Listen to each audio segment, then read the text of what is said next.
World Update News. Top news. Hello, I'm Charlotte. SRI Pathma, South Korea's President Unit Circle has said he will expand his country's military and humanitarian aid support to Ukraine.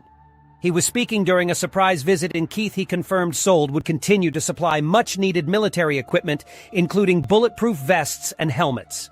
South Korea has one of the largest stockpiles of ammunition in the world and a thriving defense industry, but government policy prohibits arms deliveries to countries at war.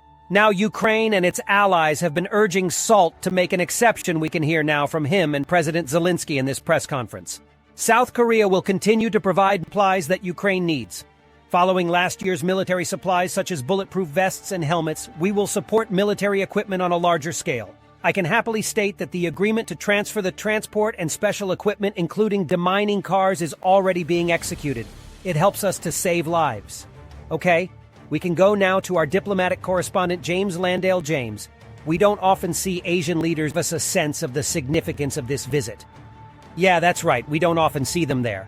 The president of Indonesia went last year. The Japanese prime minister was earlier this year. China has sent an envoy earlier this year, but that's few and far between. Kiev is a sort of conveyor belt of European and American politicians visiting almost on a daily basis.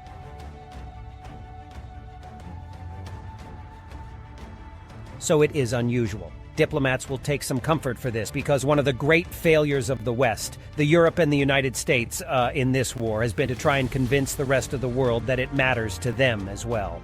The large parts of the world see war as a European issue, and they're frustrated that the war continues, disrupting their own economies. And Europe and Ukraine and the United States has gone out to the world. So actually, no, we think this matters to you as well because it matters about sovereignty, territorial integrity.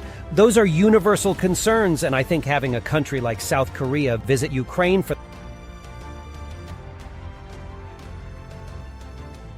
the fact I think it's the first time ever that your South Korean leader has ever been to Ukraine is significant because essentially the message is, look, South Korea of all countries is concerned about the threat to its territorial integrity to a neighbor.